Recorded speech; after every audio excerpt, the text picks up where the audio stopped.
Astonishing video. Agonizing parents. My son was screaming. You could hear the agony and the pain from the video. Attorneys calling for action. They are most definitely targeted. A sheriff defending his deputies. Racist cops and everything else. It is complete BS. And numbers now revealing how common handcuffs are in California's hallways. It's a bigger problem than just this single video. It's most definitely a crisis. The crisis for this 11-year-old black student with disabilities began one day before Riverside County deputies came to his classroom at Landmark Middle School. The report saying they were there to investigate allegations of him throwing a rock at a male and then 2 rocks at a female school staffer. One of them hit her hand and she was not injured. Let's go. The next day, the child, we'll call CB, refuses to go to the principal's office for questioning. You're going to go to the office no matter what. And 28 seconds later, a struggle begins. Snatched him up out his desk. They slammed his head to the floor. Officer, at least 3 times his size, pressed his neck down with the officer's knee on his neck and back. One officer was twisting his arms. Deputies then slap cuffs on those arms. And the struggle continues for a full 6 minutes. Stop kicking. More. It's hard to watch that here and know he was in pain. To just think that this wasn't no violent crime that he was involved in. Deputies, in fact, reported that they handcuffed and detained his son after CB kicked one and then attempted to kick another. And that's why they handcuffed him. Was he a threat? No. Was he kicking officers? No. Should they have handcuffed him? No, they shouldn't have handcuffed him. He's only 70 pounds. Any trained police officer, only one of them should be able to handle a 70-pound kid. Does any child that small need to be handcuffed? Yes. Sheriff Chad Bianco says no one can fairly assess that need with only one piece of video, one snapshot, one perspective. And you see at one point this deputy puts his knee on his back. But he says he's seen enough to know what happened here. Put your hand out. On that video, I saw nothing that would cause me as the sheriff or the leader of deputies that could have been handling that would have caused me an issue and said, oh my gosh, what are you doing? They and other agencies are, of course, doing policing across the entire Southland. Our CBS News analysis of the most current U.S. Department of Education data shows that during the 2017-18 school year, schools sent students to police 5,913 times and arrested 318 children in grades 8 and below.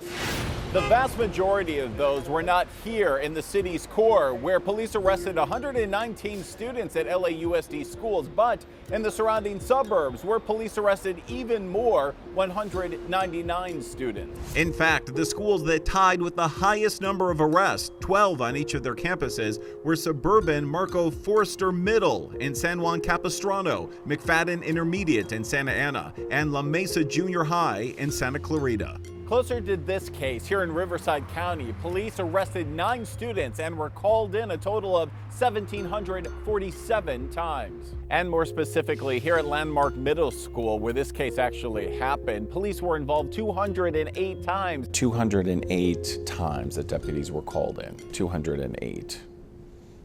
Does that number seem like a lot? Anytime that's a response, we need to address it. We need to look into why. Is there a problem at that school? No. Superintendent Martin Rex Kedziora refuses to speak about this problem. Caught on camera at his school. You know, because there's litigation that we're involved in. The family has filed suit against him and the district, alleging excessive force, battery, assault, and negligence, saying the police presence there has a disproportionate impact on students with disabilities and black students. He's an African American disabled student who has to navigate the world and school in that way. Was that a factor?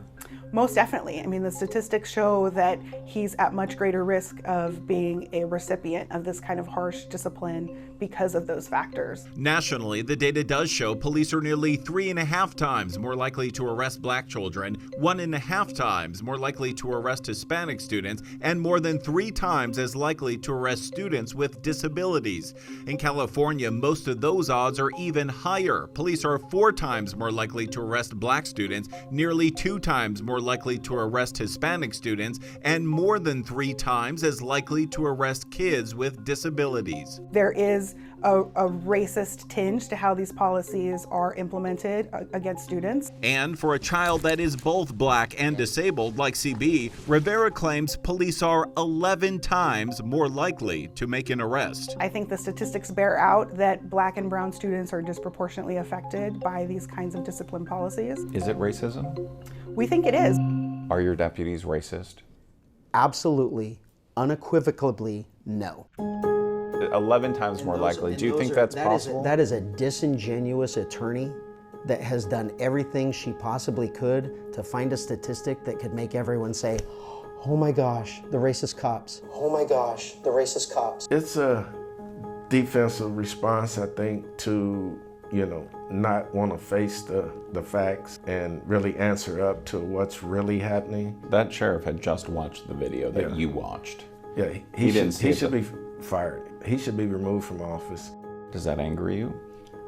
Yes, he could try to explain it off any way that he want to, but the facts is still gonna be the facts. The indisputable fact is, CB was restrained and detained. And no matter what the reasons or the chances or the motivations were, the family believes their son should never have had to learn about these handcuffs in these hallways. I get very angry. You think it changed him? Oh yeah, it definitely changed him. Forever. Yeah, it's that kind of emotional trauma is gonna stick with him for the rest of his life.